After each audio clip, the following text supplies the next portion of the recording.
Você está ouvindo o plano de leitura da Bíblia em um ano. Dia 41, 10 de fevereiro, semana 6.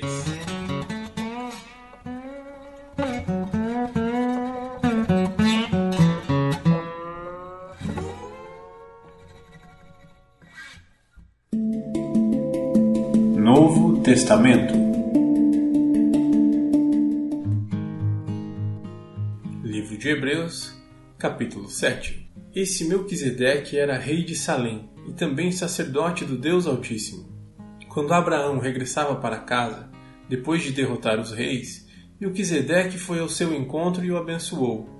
Então, Abraão separou a 10ª de tudo e a entregou a Melquisedeque, cujo nome significa Rei da Justiça, enquanto rei de Salém quer dizer Rei da Paz. Não há registro de seu pai, nem de sua mãe, nem de nenhum de seus antepassados, nem do começo, nem do fim de sua vida. Semelhantemente ao Filho de Deus, ele permanece sacerdote para sempre. Considerem, portanto, a importância de Melquisedeque. Até mesmo Abraão, patriarca, a reconheceu ao entregar a ele 1/10 do que havia conquistado na batalha. A lei de Moisés exigia que os sacerdotes, os descendentes de Levi, recebessem o dízimo de seus irmãos israelitas, que também são descendentes de Abraão. Melquisedeque, porém, que não era descendente de Levi, recebeu o dízimo e, em seguida, abençoou Abraão, que já havia recebido as promessas.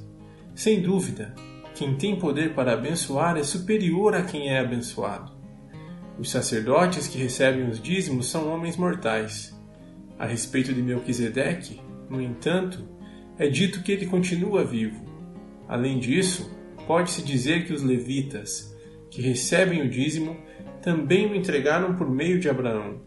Embora Levi ainda não tivesse nascido, a semente da qual ele veio já estava no corpo de Abraão, seu antepassado, quando Melquisedeque se encontrou com ele. Portanto, se o sacerdócio de Levi, sob o qual o povo recebeu a lei, pudesse ter alcançado a perfeição, por que seria necessário estabelecer outro sacerdócio, com um sacerdote segundo a ordem de Melquisedeque, em vez da ordem de Arão? E, se o sacerdócio muda, também é preciso que a lei mude, pois o sacerdote ao qual estamos nos referindo pertence a outra tribo, cujos membros nunca serviram no altar como sacerdotes. De fato, como todos sabem, nosso Senhor veio da tribo de Judá, e Moisés nunca mencionou que dessa tribo viriam sacerdotes. Essa mudança se torna ainda mais clara com o surgimento de outro sacerdote, semelhante a Melquisedeque, o qual se tornou sacerdote não por cumprir leis e exigências humanas, mas pelo poder de uma vida indestrutível, pois a respeito dele foi dito: você é sacerdote para sempre, segundo a ordem de Melquisedeque. Desse modo, o antigo requisito, por ser fraco e inútil, foi cancelado, pois a lei nunca tornou perfeita coisa alguma. Agora, porém, temos certeza de uma esperança superior, pela qual nos aproximamos de Deus. Esse novo sistema foi instituído com um juramento solene. Os outros se tornaram sacerdotes sem esse juramento, mas a respeito dele houve um juramento, pois Deus lhe disse: o Senhor jurou e não voltará atrás, você é sacerdote para sempre. Por causa desse juramento, Jesus é aquele que garante uma aliança superior. Além disso, havia muitos sacerdotes, pois a morte os impedia de continuar a desempenhar suas funções. Mas, visto que ele vive para sempre, seu sacerdócio é permanente. Portanto, ele é capaz de salvar de uma vez por todas aqueles que se aproximam de Deus por meio dele. Ele vive sempre para interceder em favor deles. É de um sumo sacerdote como ele que necessitamos, pois é santo, irrepreensível, sem nenhuma mancha de pecado, separado dos pecadores e colocado no lugar de mais alta honra no céu. Ele não precisa oferecer sacrifícios diariamente, ao contrário dos outros sumos sacerdotes, que os ofereciam primeiro por seus próprios pecados e depois pelos pecados do povo. Ele, porém, o fez de uma vez por todas quando ofereceu a si mesmo como sacrifício. A lei nomeava sacerdotes limitados pela fraqueza humana, mas depois da lei, Deus nomeou com juramento seu Filho, que se tornou o sumo sacerdote perfeito para sempre.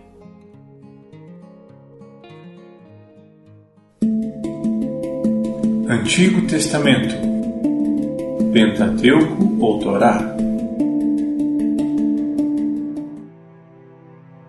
Livro de Êxodo, capítulo 3. Certo dia, Moisés estava cuidando do rebanho de seu sogro Jetro, sacerdote de Midian.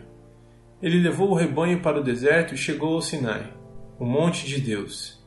Ali, o anjo do Senhor lhe apareceu no fogo que ardia no meio de um arbusto. Moisés olhou admirado, pois embora o arbusto estivesse envolto em chamas, o fogo não o consumia.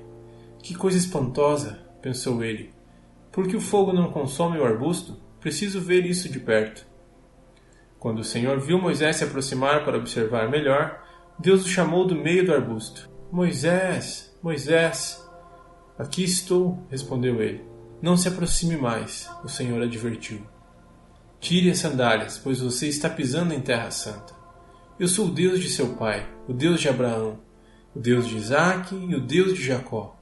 Quando Moisés ouviu isso, cobriu o rosto, porque teve medo de olhar para Deus.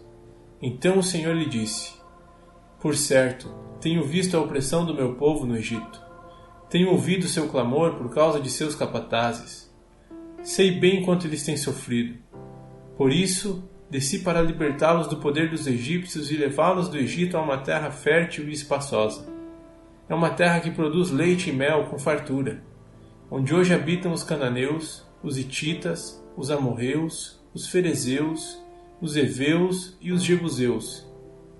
Sim, o clamor do povo de Israel chegou até mim, e eu tenho visto como os egípcios os tratam cruelmente. Agora vá, pois eu o envio ao faraó. Você deve tirar meu povo, Israel, do Egito. Moisés, porém, disse a Deus: Quem sou eu para me apresentar ao faraó? Quem sou eu para tirar o povo de Israel do Egito? Deus respondeu: Eu estarei com você. Este é o sinal de que eu sou aquele que o envia. Depois que você tirar o povo do Egito, vocês adorarão a Deus neste monte.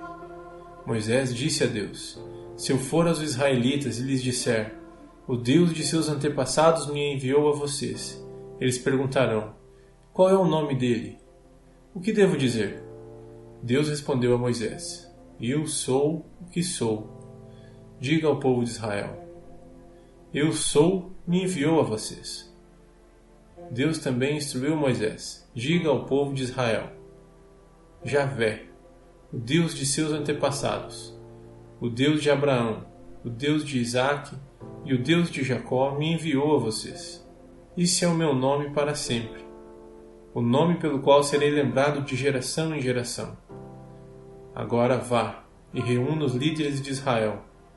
Diga-lhes que Javé, o Deus de seus antepassados, o Deus de Abraão, Isaque e Jacó, lhe apareceu e disse: Tenho observado atentamente e vejo como os egípcios os têm tratado.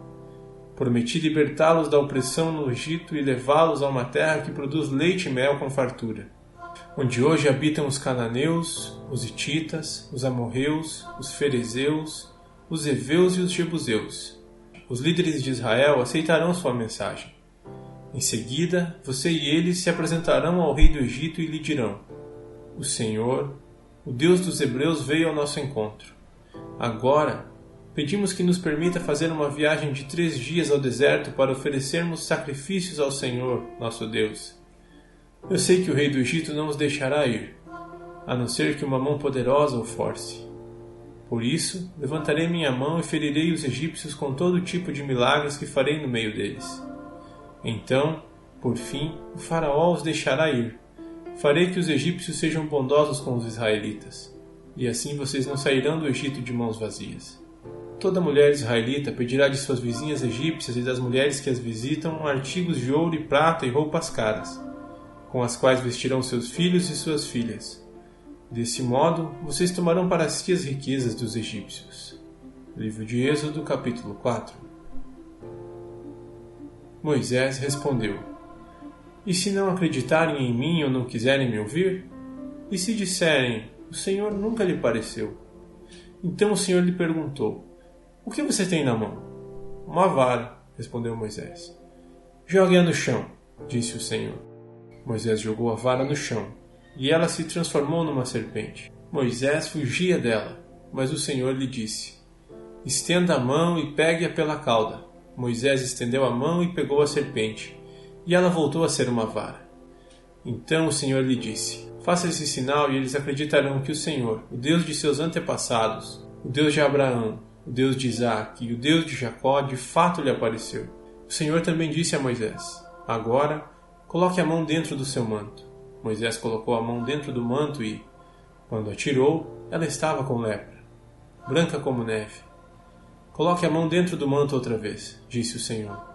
Moisés colocou a mão dentro do manto outra vez e, quando a tirou, ela estava tão saudável quanto o resto do corpo.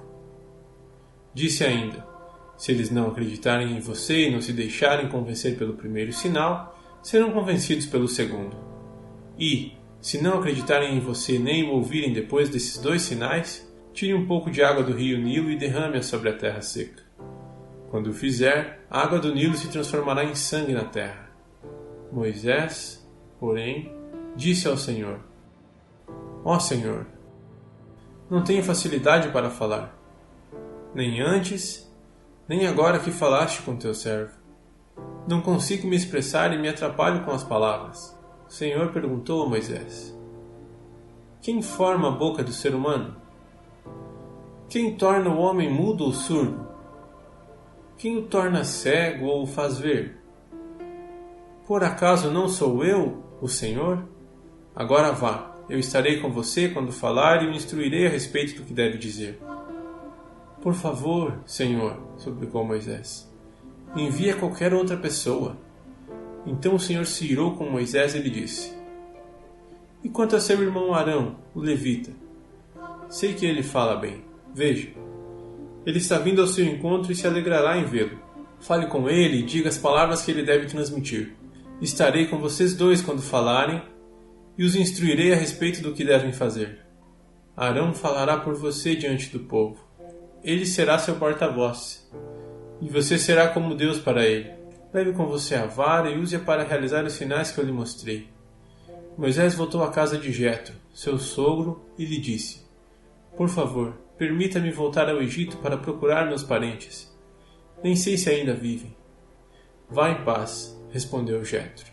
Antes de Moisés partir de Midian, o Senhor lhe disse: volte ao Egito, pois todos que queriam matá-lo já morreram.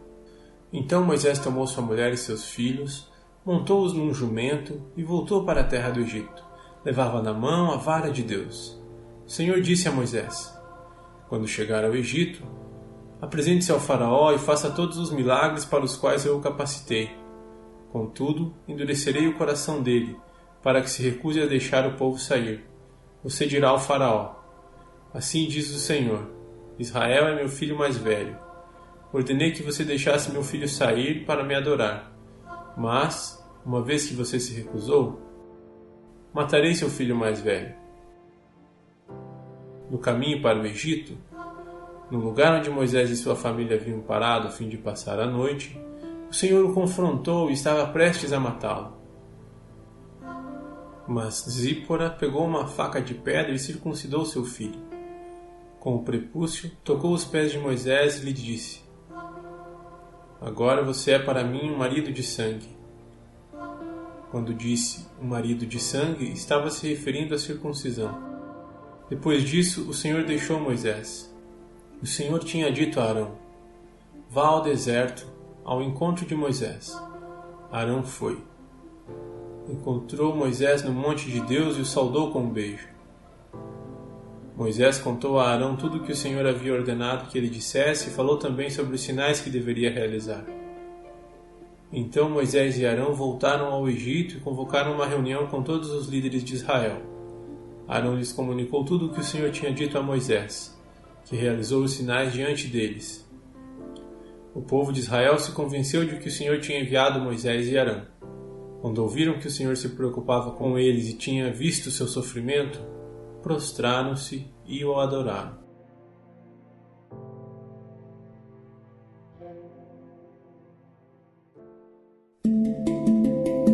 Livros poéticos. Livro de Salmos, capítulo 41. Como é feliz aquele que se importa com o pobre. Em tempos de aflição, o Senhor o livra. O Senhor o protege e lhe conserva a vida. Ele o faz prosperar na terra e o livra de seus inimigos. O Senhor cuida dele quando fica doente e lhe restaura a saúde. Orei: ó Senhor, tem misericórdia de mim. Cura-me, pois pequei contra ti. Meus inimigos, porém, só falam mal de mim. Quando ele morrerá e será esquecido? Visitam-me como se fossem meus amigos, mas todo o tempo reúnem calúnias contra mim, e depois as espalham por aí. Todos que me odeiam falam de mim em sussurros e imaginam o pior. Ele está com uma doença mortal, dizem. Nunca mais se levantará da cama. Até meu melhor amigo, em quem eu confiava e com quem repartia meu pão, voltou-se contra mim. Senhor, tem misericórdia de mim, devolve-me a saúde, para que eu lhes dê o que merecem. Sei que te agradas de mim, pois não deixaste que meus inimigos triunfassem. Preservaste minha vida porque sou inocente e trouxeste-me à tua presença para sempre. Louvado seja o Senhor, o Deus de Israel, de eternidade a eternidade. Amém e amém.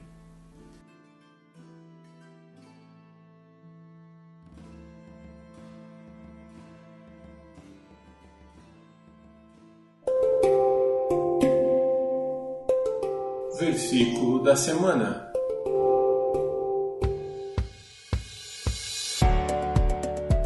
Entrega o teu caminho ao Senhor, confia nele e ele tudo fará. Salmos 37, 5. Entrega o teu caminho ao Senhor, confia nele e ele tudo fará. Salmos 37, 5. Mais uma vez, entrega o teu caminho ao Senhor, confia nele e ele tudo fará. Salmos 37, 5.